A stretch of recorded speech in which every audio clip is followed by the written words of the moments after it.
I prayed for a woman where 10 months pregnant.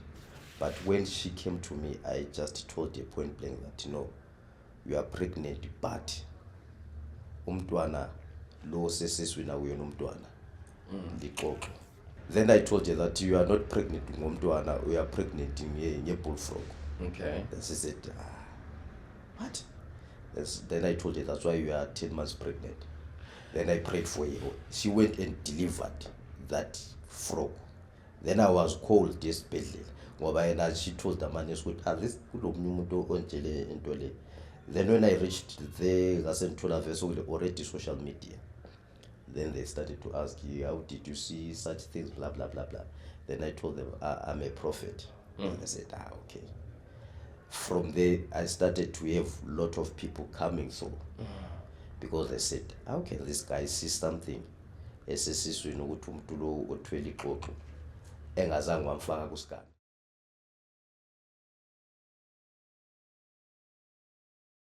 Alright, this is greetings and salutation. Welcome to Podcast Club Siwile again with another episode. Isikhatangiselinye ihlelo namhlanje sike kunkomgqibelo ekseni. Ngiphethe umfundisi. We're going to talk about a lot of things. Izinto ezilokuthi many of you it's going to be a lesson. It's going to be a blessing just to learn them and understand them. Ladies and gents, boys and girls, give it up for the one and only Black Elijah. Mfundisi. Unjani? Ngiyaphila unjani? Hayi ngiyaphila na. Ngiyaphila. Kudala si organize this thing. Finally seyenzekile. Namhlanje yenzeka. Yeah, izinto ziyatshintsha namhlanje. Mele abantu bebekwazi ukuthi hayi namhlanje e-studio kuyashisa. All the way from Zimbabwe. All the way from Zimbabwe, Bulawayo. Yes. Because kune Bulawayo kune Harare, kune Gweru, kune Maswingo, kune Mtare, kune Victoria Falls. Yeah, but let's just dumile Bulawayo ne Harare ne Victoria Falls. Yes, let's just dume kakhulu because the moment you say Zimbabwe we think of those ones. It's like Nigeria, I'd say Nigeria, I think of locals. Yeah, one. Benku uzosiphathela gold, yes. Is it part of gold that one if I get line it Leli gold lami nje lentanyeni. Yeah. Oh, akusingileli elikupwayo leli elimayinwa. Ngelimayinwa but leli ngelami nje for umceco. Ukuthi lami ngebe muhle ebantwini. Why ungasiphathelanga igold? I heard ukuthi there's a lot of gold there. Next time uzokuphathela. Yeah, thank you. Yasicelela ke nami igold ke no. Ke ngibe negold la ngempela sikhathele ilama China ase Joburg. Ufuna igold la ngempela. Hayi uzokuphathela next time. Ufuna ukulifila like ngizwe ukuthi igold la ngempela injani. You understand? I something very uyezwa nje wait ukuthi lapha sekubambe something which is totally different. Yeah. Ufike nini la South Africa? On Friday. Yes, on Friday. Yesterday, ne? Yes. Oh, okay. How is South Africa when you compare it to Zimbabwe then? South Africa is a bit, it's good, but it's very fast. Very fast? Yes. Kanjani? Ukuthi into yonke nje iyasheshwa la eGoli. So thina we are used to slow life. Ukuthi into zethu azisheshe kangako but ziyashesha but eGoli yonke into iyashesha. Yeah. So mawufika nje uvela ubone labantu abazokulanda whatsoever ukuthi hayi lapha kuyasheshwa abantu bakhona bahleli beku rush hour. Can't be mali la. The moment you wake up there's money. Kuyabe kufunakala imali. Yes. You from Zimbabwe. How did you discover that you are having a gift yokuba umfundisi? A gift yokuba nguprophet I discovered it when I was 5 years old. 5 years old? Yes. There was a time nje ngakutshela in brief mina I was born a premature. I'm a 6 months child. So ngingumntwana wazalwe 6 months then my parents they gave me this name Tutus because mabe ngixoxela nje story but my mother used to have a miscarriage. Then mina ngase ngisiba khona. Then they thought that this guy la uzashona since he premature. Then I was given that name Tutus. Then when I was 5 years old, yeah, ngilele nje, then it appeared an angel. An angel and it figure ingitshela ukuthi this we are a prophet. But in that such age uyabongazwisi ukuthi what is a prophet. then that person esithi ngifuna ukuthi ubone ukuthi bengikhona endlini zoshiya ngivula ifastela. So mangivuke ekuseni first thing engayenzanga ngacheck ifastela thoda ifastela ivuliwe. Then ngase ngitshela umama ukuthi lo muntu ofike ebusuku la wathi mina nginguprophet. Then umama wasesidayo yahlanya wena. Then she took me to abanye abafundisi for prayers ukuthi hayi umntwana ngane akekho right lo. Uthi kulento ekanje kanje yenzakileyo. Then from there I started to attend a Roman Catholic church. That's where I grew up. When sengikhulile ngase diverter, then ngase ngena ama White Garment Church. That's where those people they assisted me to ukuthi align a proper le gift. Then from there ngase buya ku Pentecostal movement. Yes. Pentecost movement. Which one? Lawa abagqoka amasudu. Red and white. No. I Pentecostal movement, there's ama church afana labo Bushiri whatsoever. Yes. Okay. So coming from that background, Yama White Garment, then we became a Pentecostal. So it gave me a lot of advantage because I've mastered a lot of things in the spirit as in Pentecost. Okay. Yes. Which tribe are you? I'm Ndebele. Oh, yeah, Ndebele. Yes. Oh, nami I'm Ndebele, mara ngathi siNdebele sakho asifani sami. Asifani. When we Ndebele la kuphi? Ndebele la kwaNdebele. I'm from that side. Just after Mpumalanga. Yes, I can say Mpumalanga, but not exactly Mpumalanga, just outside Mpumalanga. Hayi senisindebele senzima. Anthe eseni silabo mradzana. Yes, sinabo mrazana, sinabo sinabo mratha. Exactly. Yeah. So it difference yenu lina malithi umradzana thina sithi inkazana. Oh, inkazana. Inkazana means it's a girl. Yes. All right. So yini labe sithi umradzana. Yes.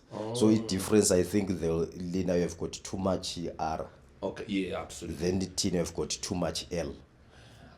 Okay, so is it us and you guys are related in the history as far as you know? The Ndebeles, the Zulus, and the Ndebeles of Zimbabwe, they are related. Oh, we are? Yes. Oh. It's only these things of the borders that they changed a lot of things. Okay, no, I understand. So going back to your discovery of being a prophet, you were 5 years old. Yes. You still remember even those you still have memories of what happened when you were 5 younger. Yes. Sure. Then your parents didn't take you serious, clearly. Yes, they said, this guy is insane. To them, it was something like what they had a certain experience, what they had too much miscarriage. Then now maybe they're having umntwana oyisayiko. So now it's to them, but no. This boy is not normal. Yeah. That's why they took me to the White Garment for prayers. Can you assist us with Tumfana Lo Anjan? Abe right. Yasiza le. No, azange yasiza. It was just for a moment ukuthi I did that piece for another 5 years, which means when I was 10, that thing started to come back again. So this time, but my issue, we are in a different version. Okay. We are that man who went ukuthi wena uzasala uyintandane. Then I was a bit shocked ukuthi okay, then what is happening? Then again I shared it with my mother because baba mbesebenza la eSouth Africa. Then umama ebhalela ubaba iTelegram ukuthi umfana kuyahlanya la. Uthi lo muntu ofika wamtshela ukuthi uzasala intandane. Then my father laughed it out. But funny part, 97 my mother passed away. Then 2000 then my father passed away. Then that same voice came again. I said, I told you, uzasala intandane. Now it is time for you to start to work. I said, Then I was shocked. How can I work? Then I started to look for answers from other senior people that this is what is happening. Then other people say, no, you need to do into the sinto. Then I said, no, this person obile kanjela kanye sinto, ngitshela ukuthandaza. Then isn't the sinto, what are those things? traditional things ukuthi somele ngibe isangoma whatsoever. Then I said no, this person obe ekhuluma kimi onjele ngokusonta ukuthi I must be a prophet, kumele ngisonte, kumele ngikhulekise abantu, kumele ngisize abantu, kazange wangitshela ngokuthi kumele ngibe isangoma. Then everyone said this guy is crazy. That's when I started to pray labantu abagqoka ama white garment.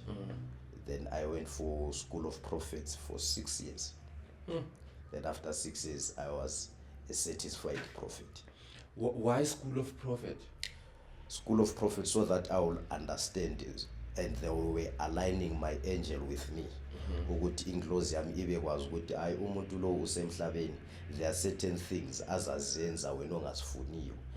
Lawe usezulwini kulezinto ozabuzenza la lo umuntu angazifuniyo. So now they align ingilozi lo muntu ukuthi umuntu ajwayelane lengilozi yakhe. Ingilozi ibekwazi ukuthi umuntu lo uthanda lokho, umuntu lo uzonda lokho. Lami bekwazi ukuthi ingilozi yami ayifuni lokho, ithanda lokho.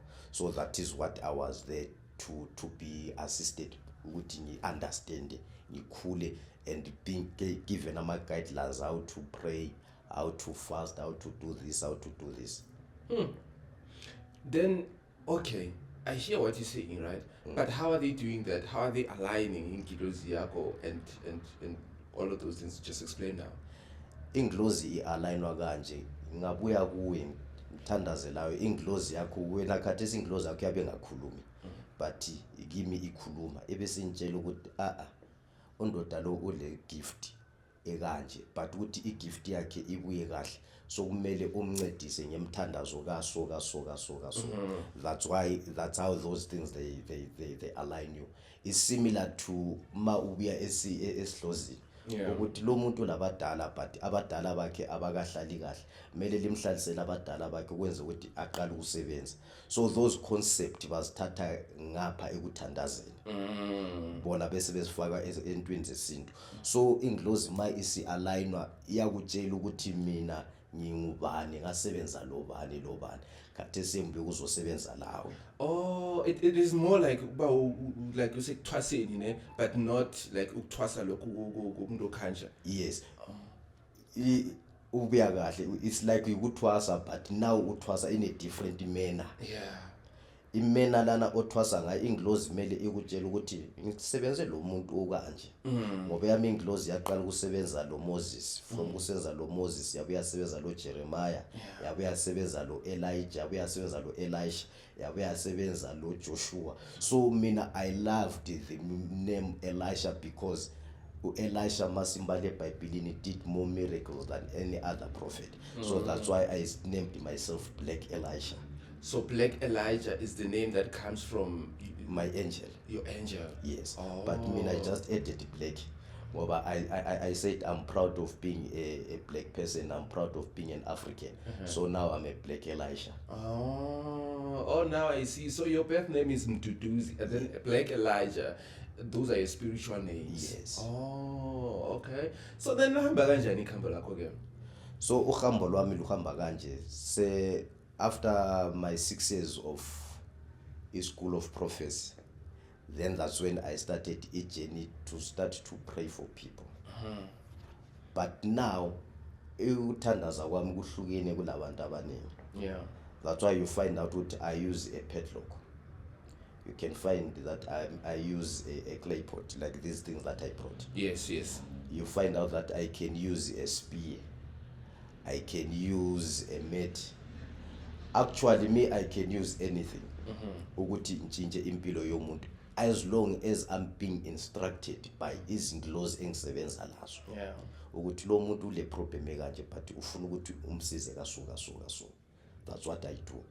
So iwalk yami yonke, I've met a lot of people. Okay. Funny part, ngike ngahlala eGoli from 2000 up to 2012. Oh, yes. Okay. Long time, Then I left there ngabuyela back ekhaya.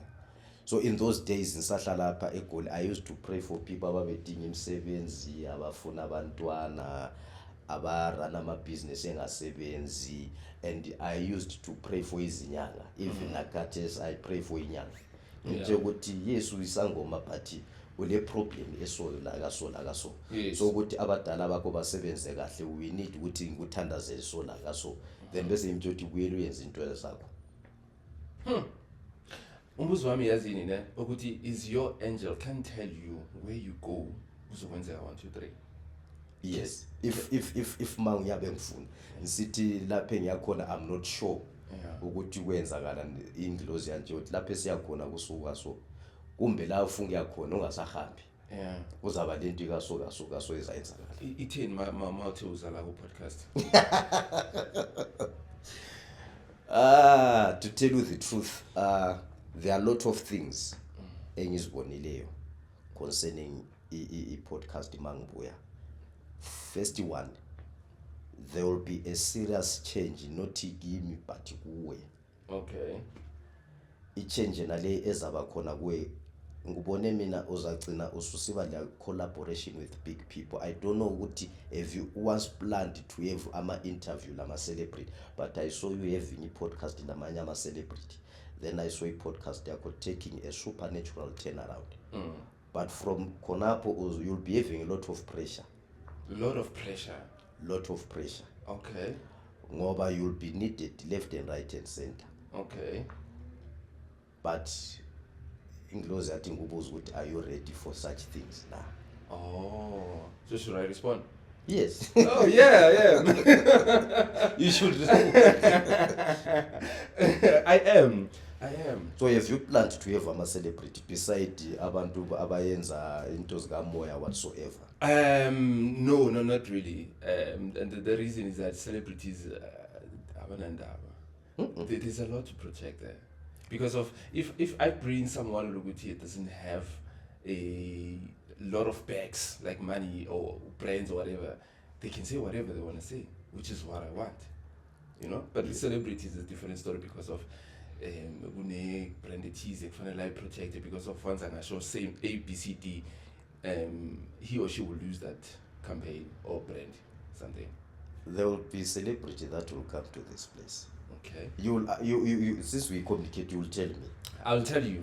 Because you are taking you are taking a 10. Yeah. Since you are taking a 10, I know you never. That's why in telling that you never thought of this. But I saw what now you're about to take a 10, and that 10 it is going to change. Yeah. Your life. Okay. All right. Okay, as this will affect you, Jenny. So then now you start ngena amabandla ahlukileko amabandla like wensonto ne. Yes. And then when did you try to rise and be that prophet ukuthi abantu baya kuye and come into the one-on-ones? I started on 2015. 2015. Yes. In Blawayo, I prayed for a woman where 10 months pregnant. But when she came to me, I just told her point blank that you are pregnant, but umntwana lo sesiswini awuyena umntwana Liqoqo. Isn't like a frog. Yes, a bullfrog.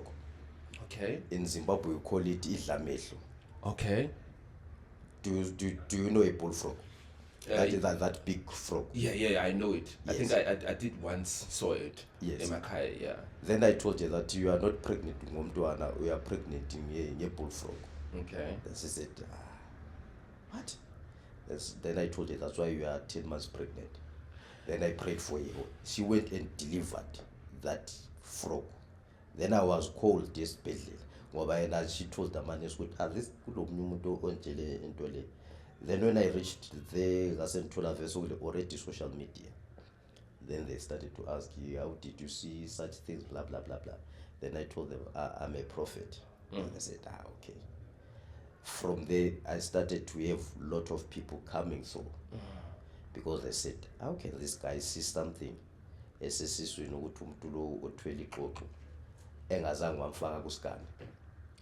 Then I started to have ama minors coming through, politicians coming through, diasporas coming through. Did Mugabe come? No. Mnangwanga uzini. No.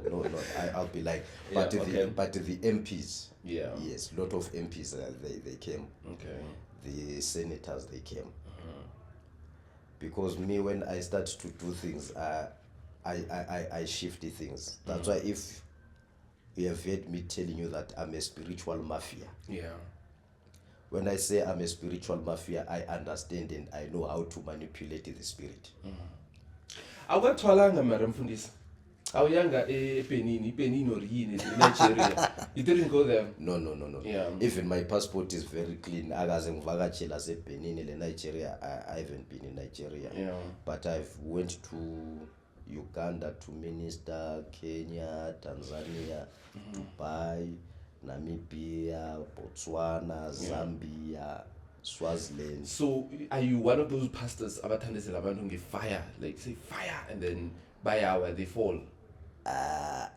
People, they do fall in my church, but I don't do fire thing. No.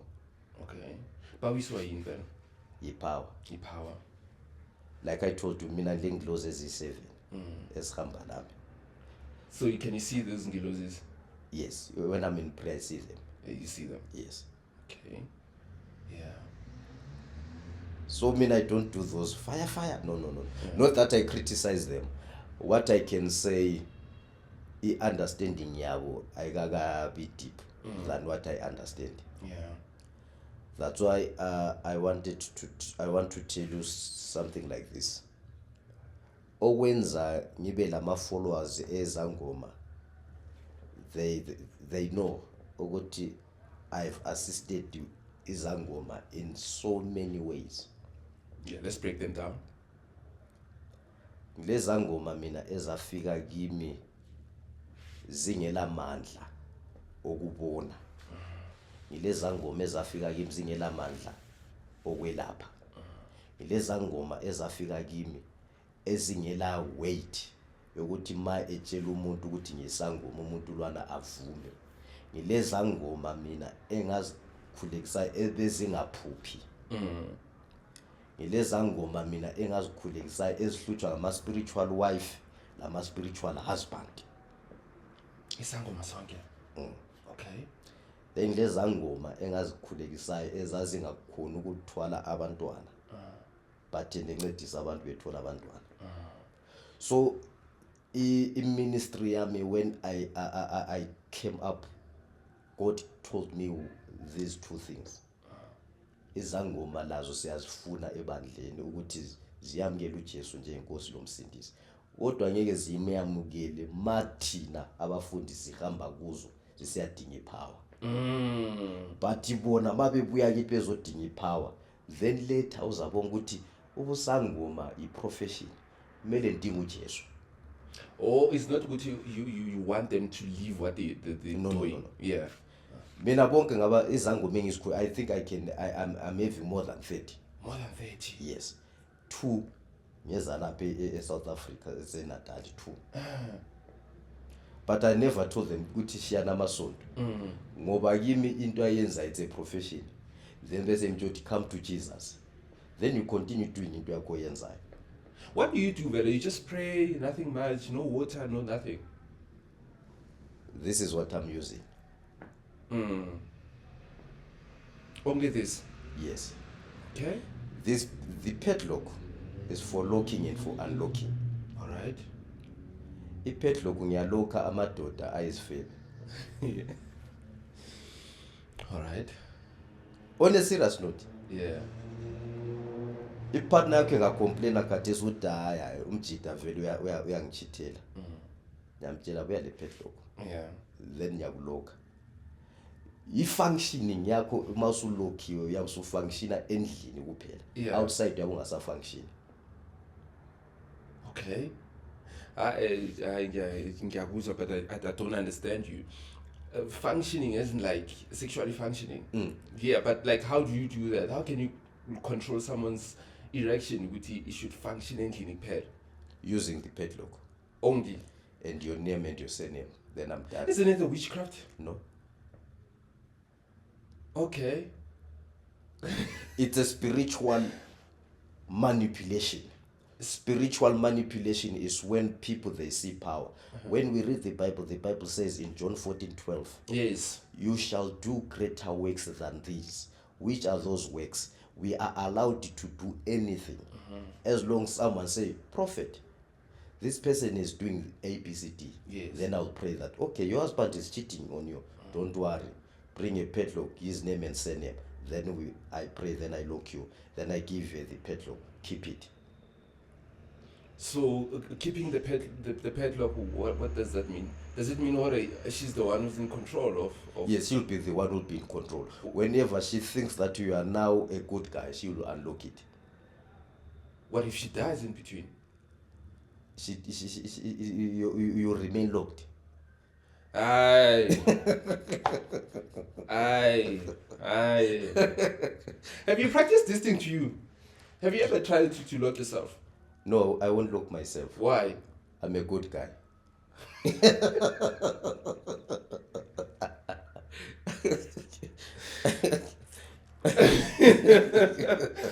Are you sure with Mofika like what time I'll tell you stop like that?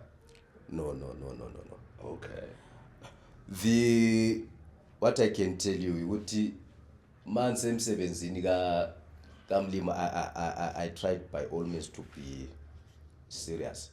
Ngoba abantu abathi ungafika ku Othambo then ubusubona isitoko, then isitoko bese sibona i-podcast ebese kubhalela wena ethi uyahlanya lo umuntu wami benginaye then akuthumela i-proof then azobuza ukuthi kama la uhamba njani. So immediately ma usiba ngumprofit kumele ube le lokuyi-order nyana. Okay. Not that angisimuntu angibe lama mistakes abe khona, but uyazama ukuthi la uziqoqe ukuthi ube lenye mistake different. Yeah.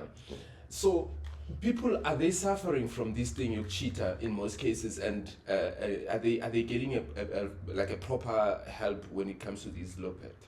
Yes. Me, I've got what I can tell you, 98% of people in this world, they are cheaters. 98%. So this low-paid is a solution. Big one, because I've got majority people from diaspora who have looked at their husband. They are in different places. Them they are in overseas, Europe, America, whatsoever. They are safe. They come and enjoy their fruit while they are home. Okay, let's go back. There's something I understand. Okay, so what do you do? Let's take us to the process. I just want to get it. Like not to me, it doesn't sit well with me. Take us to the process of the padlock. Yeah. This is the padlock. Yeah. It will be locked. Let me say I want to lock you. Then I unlock it like this. Then izovuka manje ku pressures. Yes. Then mawuyiloka. Mangiloka as long ungalali lo pressures. Yeah. Ayivuki. Sure. So a padlock lay, I pray I bring you here to this padlock. You bring my 4-5 here. Yes. All right. And say wena kuphela umuntu ozolala naye ngo pressures. Beside pressures awulomunye umuntu ozalala naye. Yeah. O precious nakalo sho that you dayeng ngisalala nomuntu. Yes, that's why precious noma ngahamba awula muntu ozolala la, especially wena antazi ukuthi abafazi ungaba breaker iheart my ele padlock le uyahamba nayo uyilahla edayi lo muntu ungijwayele kuphi until wena uzuthola omunye umuntu who can assist you, but la kulokha mina akula muntu ovulayo. I've got a lot of people who have tried it. Ukuthi lokho yimi ebesezama ukuya unlocka kwenye indawo. Is that building a family, or at some point I'm protecting a family. Ngifuna ukuthi ubuze ukuthi why njani. Yes. These days we siphila ku age okule mkhuhlane eminingi. Yes. So wena i45 yakho isisebenza to one person. Kuyaba le limitation of spreading of HIV, STI, whatsoever. Yes.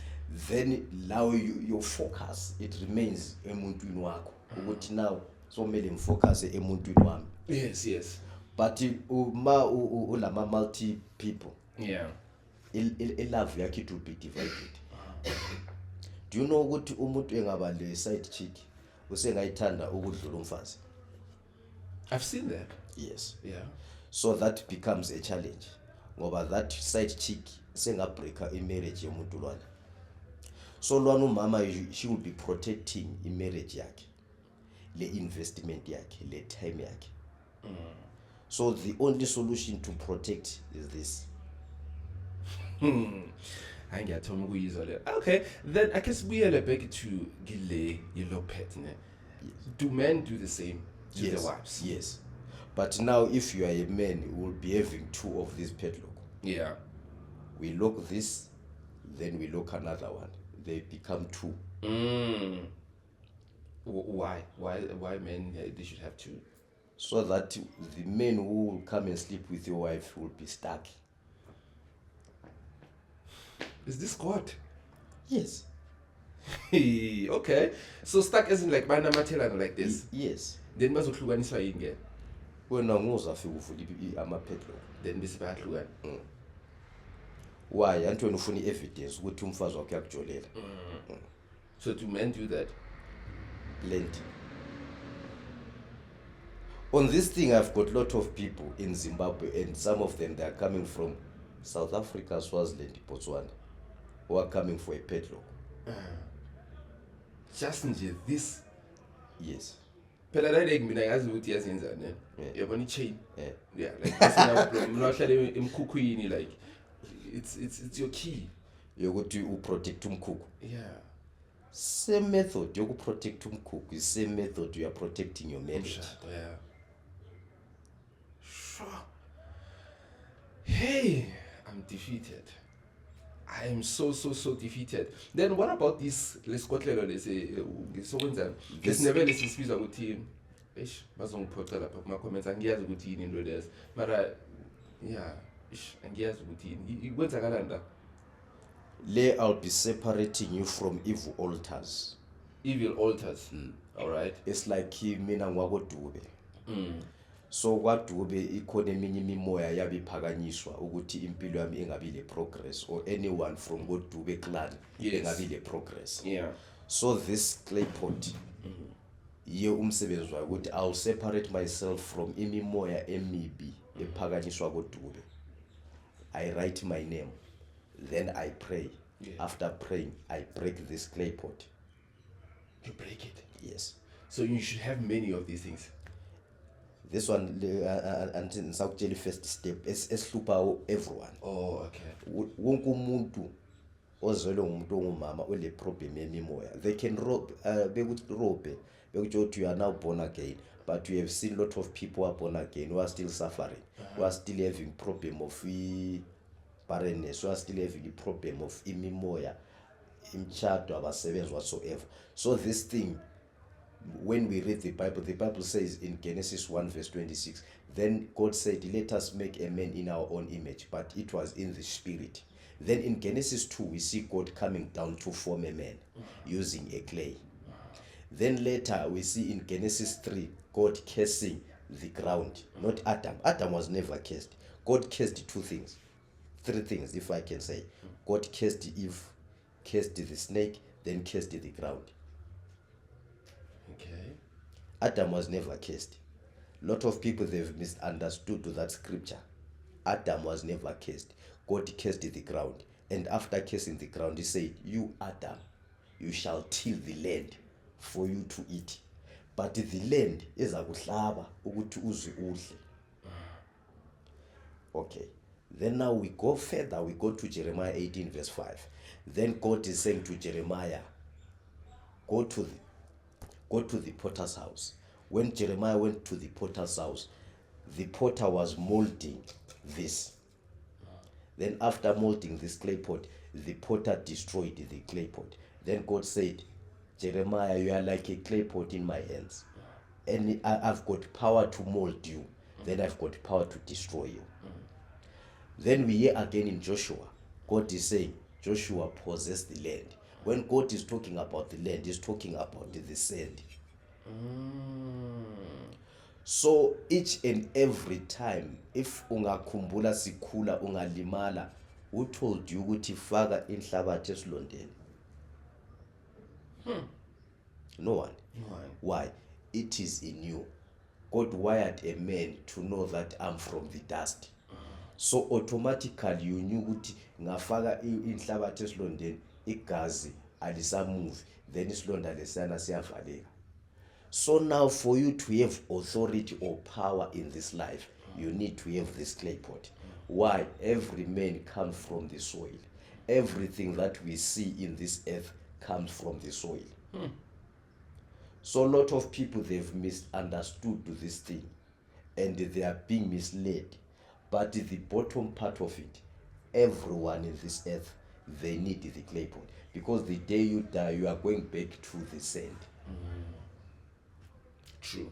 So the power of this sand, it will make you to have dominion in everything that you are going to do. So after breaking the evil altars, we are now raising an altar with a clay pot that all good things that are from this earth, I must possess them. Whether it is silver or gold, I must have it. My business must rise. I'm calling people from all corners of the direction to come to my business. Everyone who's walking on this earth, they must come to my business. You'll be using this clay pot. Then when you are talking about you having a kid, you say, I'm a man from the soil. Now I want a kid. Then you pray. After praying, you put water, you drink that water, you and your wife, for 3 months. Then when you are done, you keep this clay pot. Then you will tell me that, did you conceive or what? So these two things, they are a serious combo.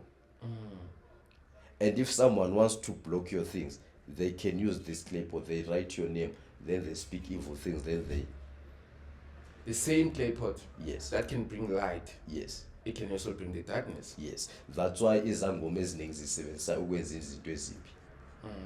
So mina bese ngibuya ngithi hayi kule into abakwenzayo la isangoma, so kumele siyibreak, then we break this clay pot.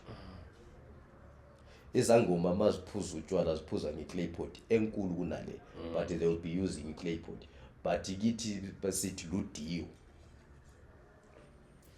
angazi lana ukuthi lithi yini. That one big one where they'll be putting traditional beer inside. Yes, as I see it, just as I forgot the name, is never the CBC, yes. Yeah, but ngiyayibona. So ludiyo.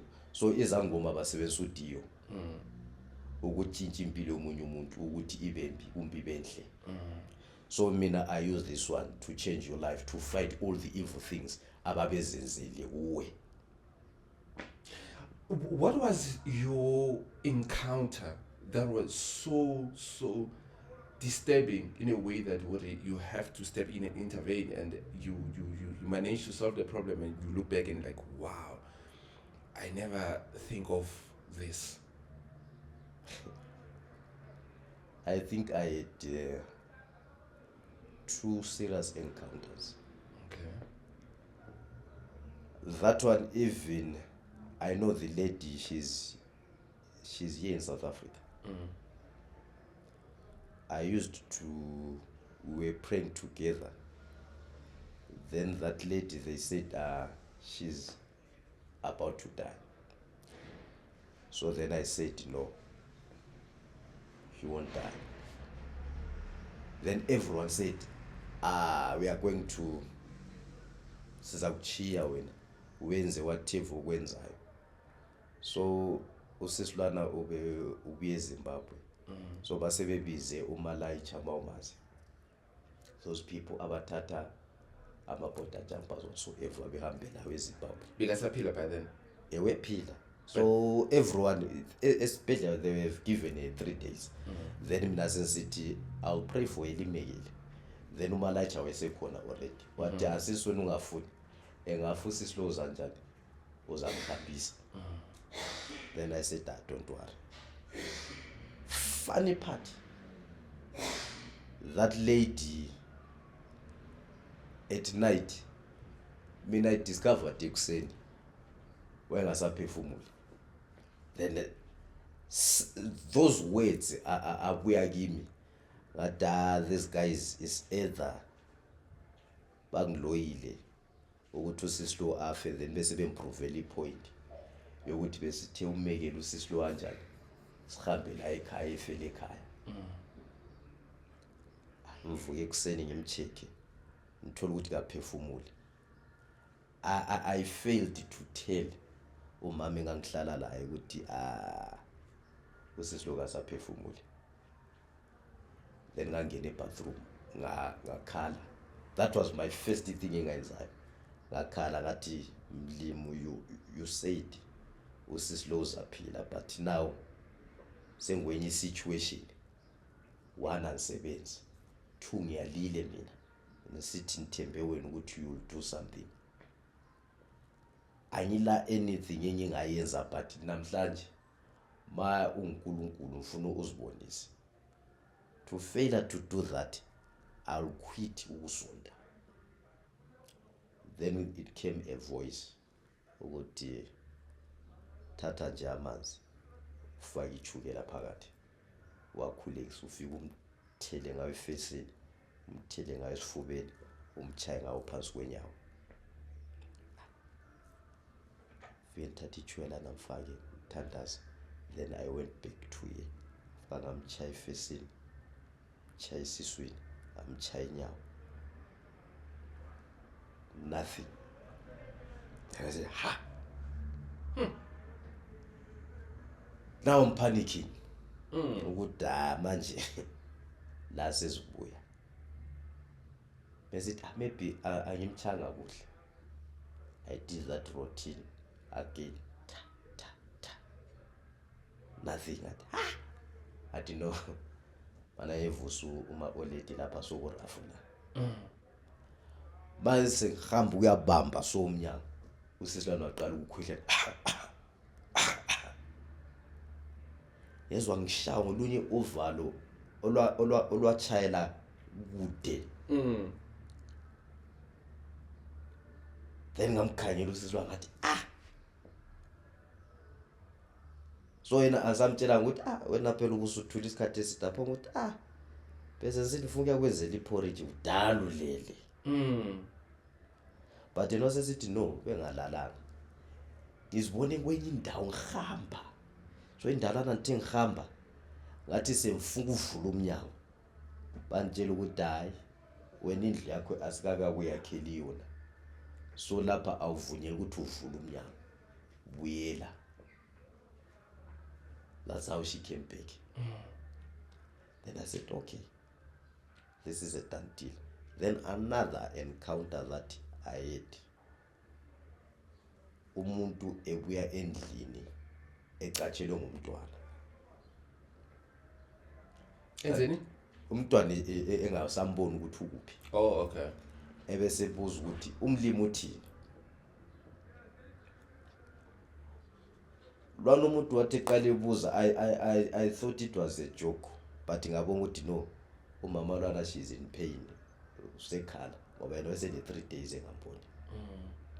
So yena the only thing that she wanted to know, umntwana lo usaphila or ufile.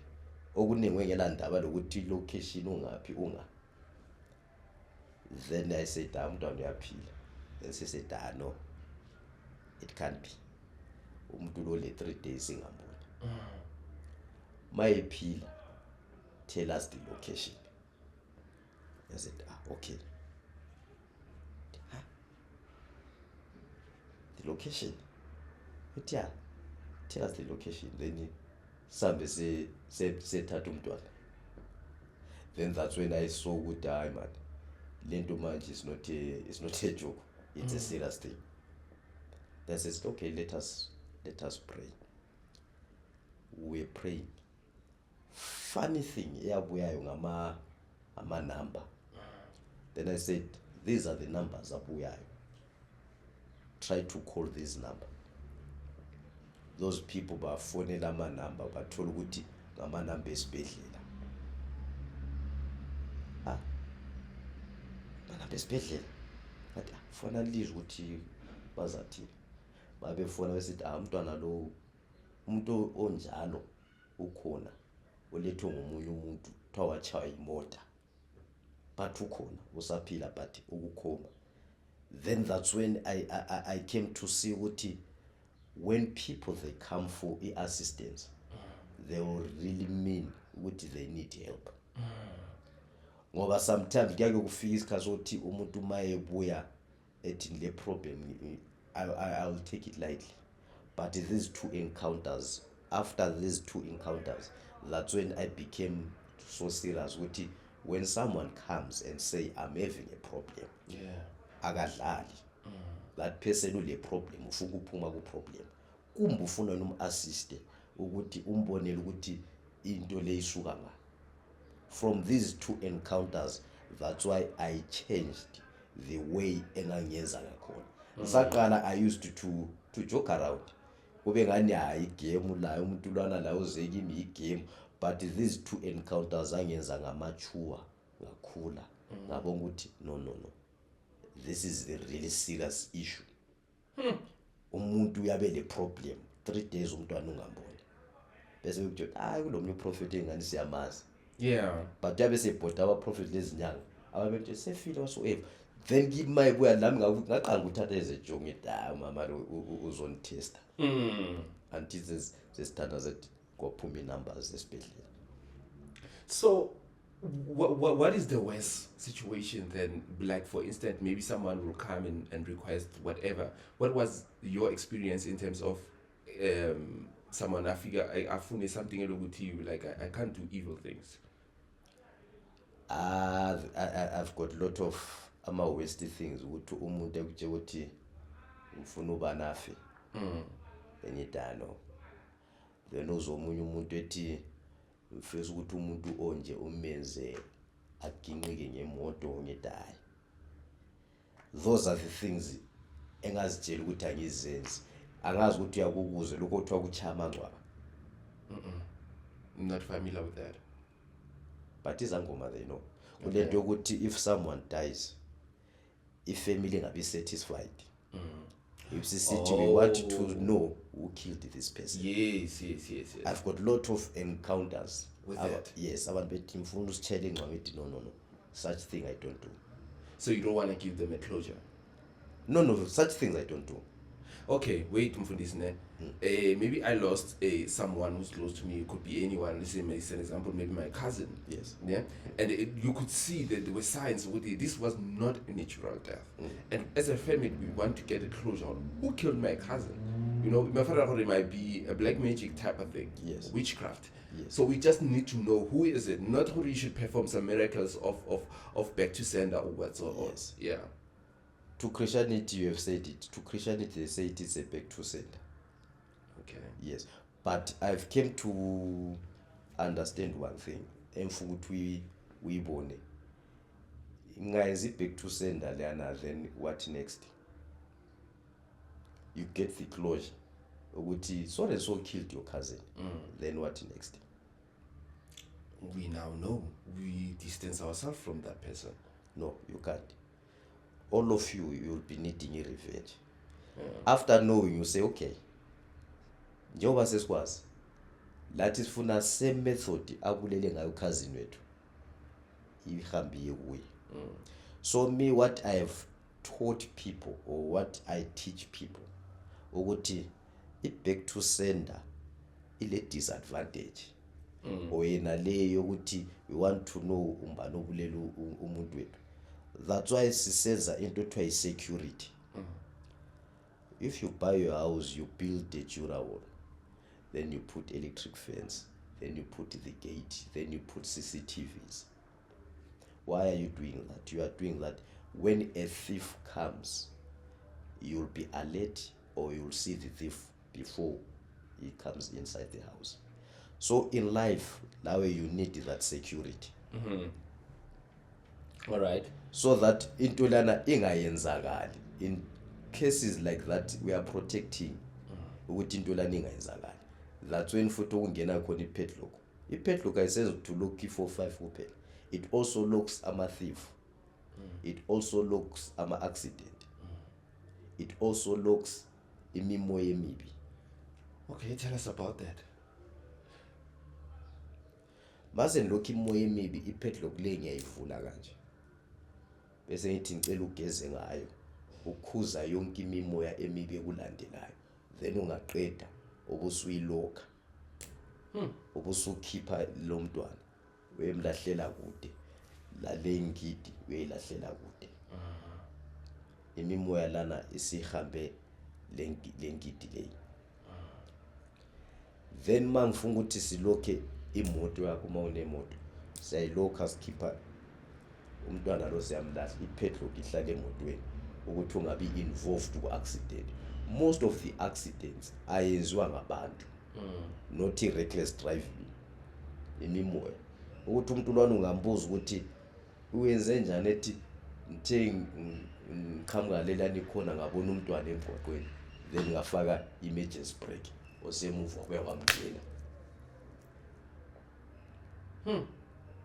Sometimes umuntu yabe edakiwe edakiswa yiwini imimoya yakwenza ukuthi udakwe then you lose focus then ubusungena ku accident. What about car hijackings? The hijackings on the roads, it also does the same. Then if maybe in drive a Polo and I was a target for the day, those boys, they were just looking for a Polo 7 and now drive a Polo 7. Mawule padlock, no one will take your car. Bazobona nabafana abahlangana endleleni. Babebona imoto yakho babebona lomlilo. Bazobona nomlilo. Especially when they're about to do that. Yes. Even thinking about it. Yeah. I want ungathola isikhathi ufuna ungene ku internet uGoogle 24,000 Black Elijah. 24,000 Black Elijah. Okay. There was a man abamtshontshe $24,000 in Zimbabwe, a businessman. Yo, that's a lot. So that guy came very fast. Then I said, don't worry. I prayed for that padlock. Then I lock. After locking it, those boys, they called him. Bawa abafana bakabamsebenzelayo babetshontshe imali yegold. Bamfone bathi mdala I think isithethe isetsheli yakho ngemistake. So sebebabuza what happened but sezwe isetsheli sisinda.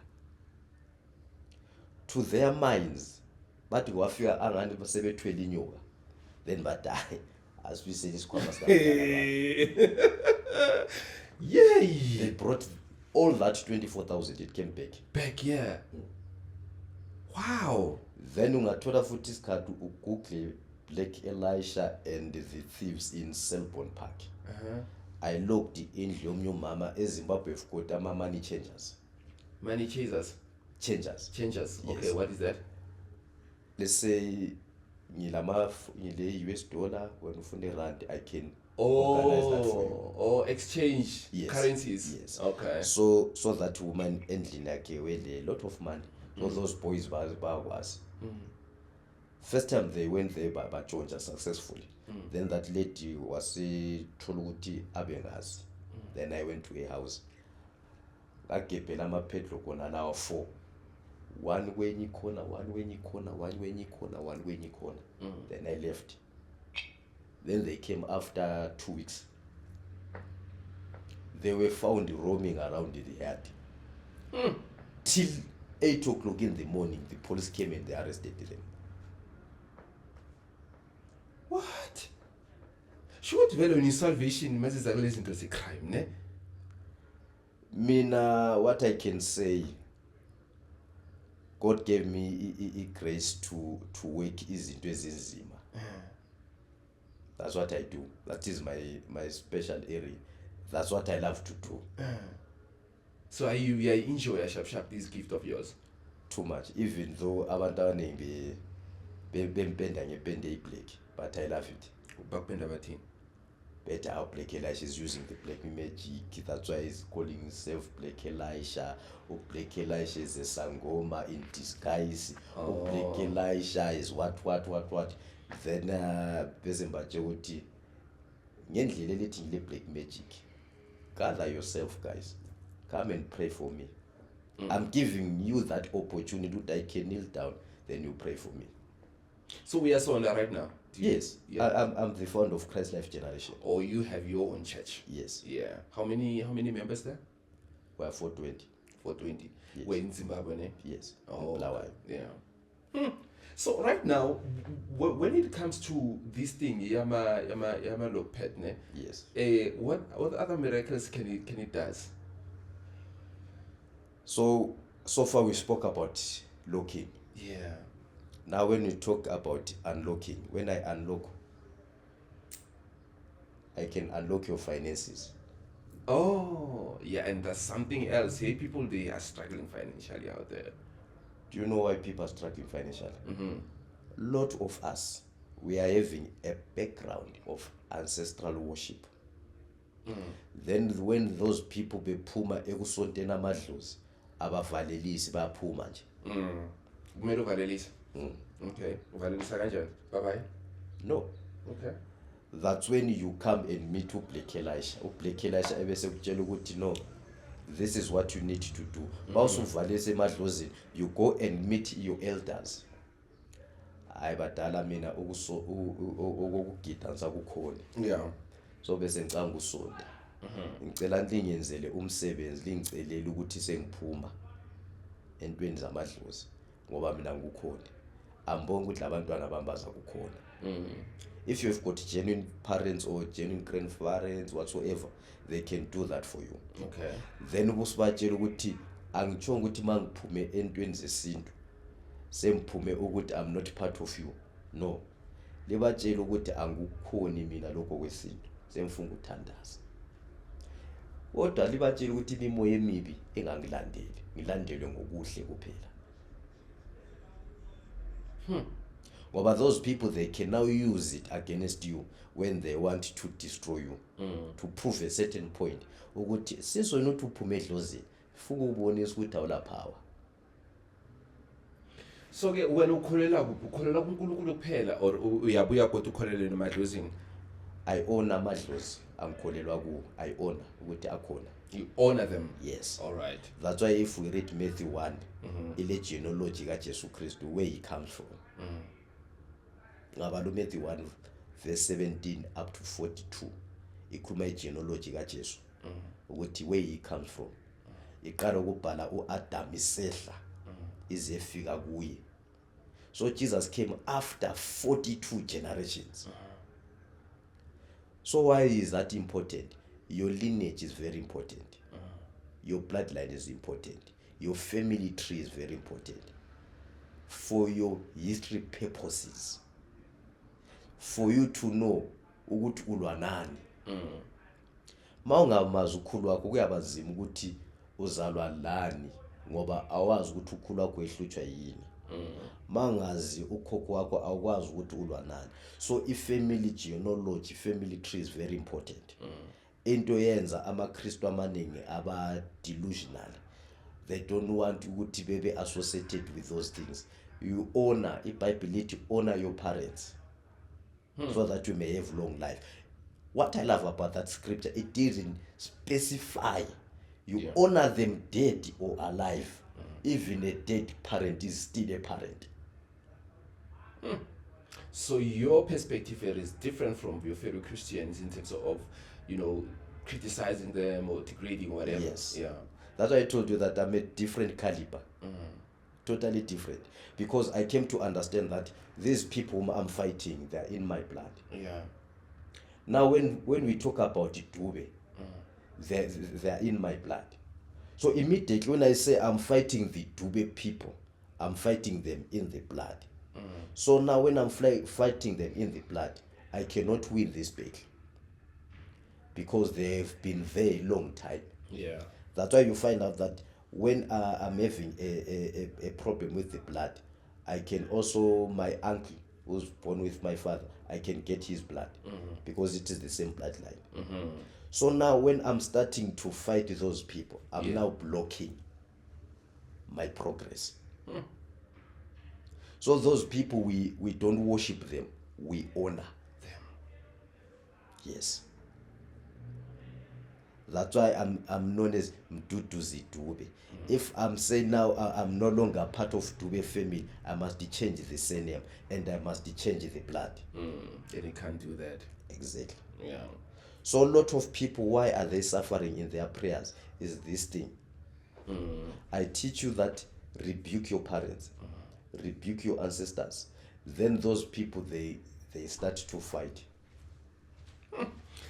As ngifuna ukukubuza nasinye into ne. There is a why am I forgetting my question now? Question I'm siyabaleka right now. Oh yes. Bengifuna ukubuza ngendaba ye one-on-one. Yes. Yes, ukuthi what do you do on these one-on-ones? On one-on-ones specifically, I'll be doing prophecy and solution. Okay. That way we will be doing what is changing impilo lapha. It's like someone who went for an operation. When you go for an operation, you'll be needing results. Okay. So one-on-one, that's when ama results ayenzwa khona. That's way I'm taking a scripture of 1 Corinthians 12. And some are called to work out miracles. That's when we'll be now working out a miracle. Emuntwini. Yeah. Ukuthi impilo yakhe ichange. Do you know what there is a difference between a gathering of the saints le one-on-one? Oh, there's a difference. Totally big difference. Tell us, what is the difference? A difference when in the gathering of saints we are there to equip, to sharpen. But now on one-on-one we are there to solve your problem. Okay. So in gathering, edify, yeah, motivating, rebuking, cultivating, but there's no solution. Then the solution comes when you now have an encounter with the prophet. If you read the Bible, all those people received the miracles, they were having an encounter one-on-one with the man of God. All right, so let's give the paint. Let's paint a picture of one-on-one. So one-on-one, it's me and you in the same room. Yes. Yes, and then we say, or you are telling me my business. I'm the one telling you your business. Okay, tell me my business. We are on one-on-one right now. It's me and you in the room. We are dealing with one-on-one. Let's hear. What is one-on-one? Let's hear. Let's make it practical. One-on-one is when I'll be now dissecting you. Guvula. Kutshela ama ins and out. Your secrets and the other things la uzaziyo. Then the purpose of your one-on-one, I'll be telling you your past, Okay. your present, and your future. I want to know the future. This one we can do without cameras, because on camera you'll be you'll edit. No, everyone must see what is going on there, you know. Everyone will be, you know, that's why it is called one-on-one. It's something for privacy. Privacy. Yes, because if we can do it live here, I'm telling you, some of the things you'll edit them. Really? Yes, I haven't edited anything. I have many, I have many Cobelas, ne? And I've tested them. Like, what do you see? What do you sense? Yes. And they will be saying some things, you know? And I've never edited that. Okay, whatever they've said, are those things correct or what? I don't know. I didn't go back and listen. No, listen. I didn't go back and listen. Yes. But I'm like, it takes some of the things, like the way I understand it is that they don't just happen like now. There might be a future. It might be a thing where they see the future. Or what is that? If someone is saying is a prophet or a proper Kobela, they must see your past, your present, your future. Yes. You cannot take me to my future without telling me my past or my present situation. Then what you are telling me, that's a lie. It's a guesswork. Okay. I must tell you something from the past. Okay, because they don't see her, ne? Yes. They don't see her on cameras. Yes. And they don't know who's she. Yes. Do one-on-one with her. Yeah. Is she ready? Are you ready? She's ready. Okay. Because of I'm getting you are talking about the privacy thing. Yeah. Yes. Now what we are saying it's proper because she's at the back. Yeah. But she will be responding. Even if she doesn't, uzakuvuma ngehloko la kuzakwenza, so he will just give you the sign of yes or Okay. Yeah. So the audience, how will they know that what I said is true or false? I'll- You'll be the one who will be communicating. yes. I'll be the one who's showing the sign. Let's say she's saying yes, she's saying no. She'll do like this, no, and then this represent yes. I need yes. Uyezisindebele isiZulu or what? She can hear Sindebele, and she knows Sindebele. So this is the Sindebele sakho. Ziyangenelana. Yeah, ziyangenela. Usisi mfuthi umtshele kulomoya wakibo komama ofunga ukuthi umuntu before achade aqala abe lo mntwana.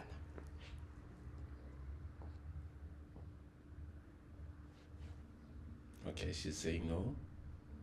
Uthi no in. She's saying she's doing. Mfuthi ukuthi athi no ukuthi yena lento engikhulumela ayisiyo.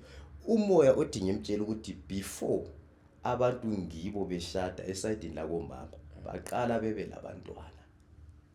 Oh. Okay, she's saying yes. Kulomoya kagogo okuyena usisi omenza ebe le problem ye short temper. So umoya lwana umenza noma yini azama ukuyenza abe umuntu ongangala agcina into yakhona engasayenzanga. Kulomoya kagogo okuye okumele uxoxwe.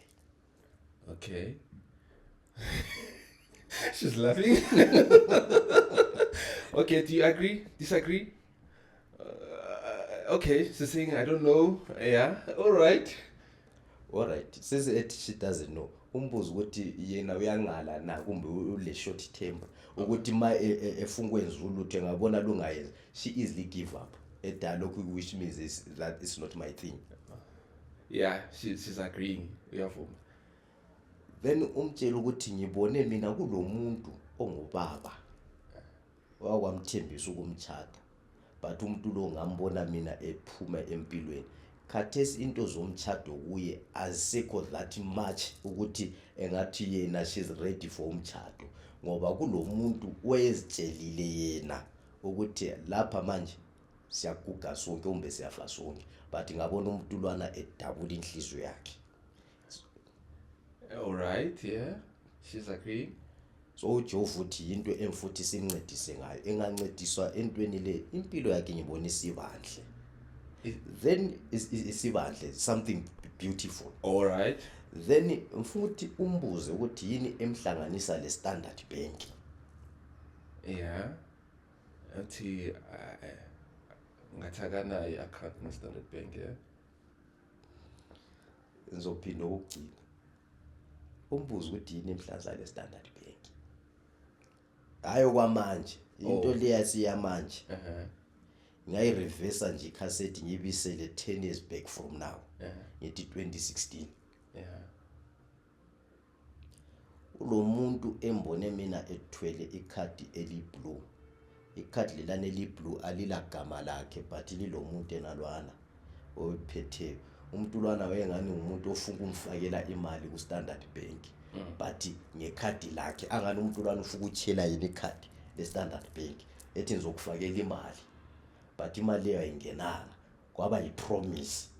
uJehova wathi kulabantu abahleli bemthembisa izinto ezinhle angazibambi but into enale yaqalela ekhadini lene le Standard Bank. Wasale nebamba ikhadi le Standard Bank umuntu lwathenza kufakela imali but wangasafaki.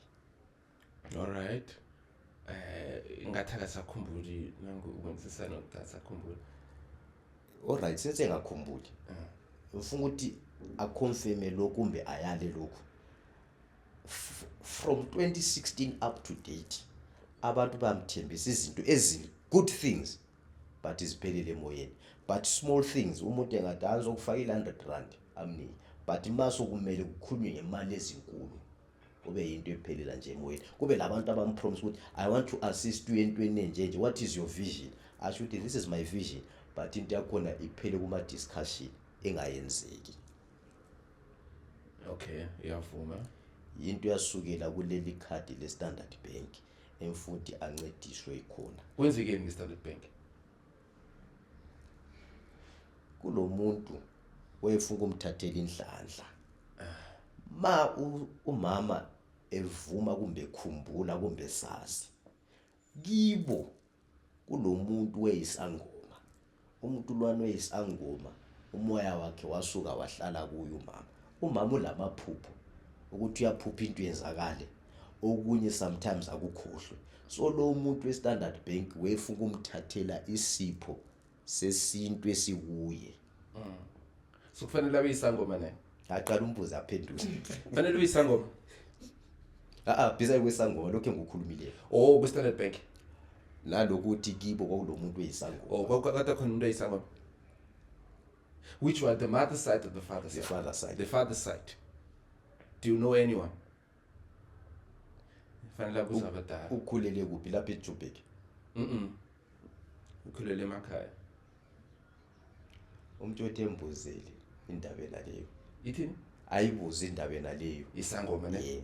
Then ubusubuza ukuthi amaphupho akhe ayakhumbula amanye kumbe cha. Asawakhumbula onke. Akhumbule ya. Kulento evaliwe umele ivulwe kuye. Ingavula into enale impilo yakhe yaba right. Kodwa yena engabe isangoma. Abe ngumthandazeli.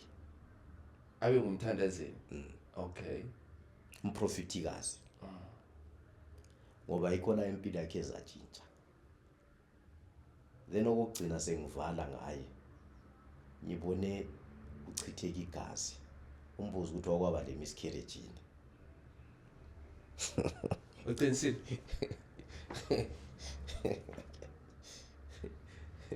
Okay. All right.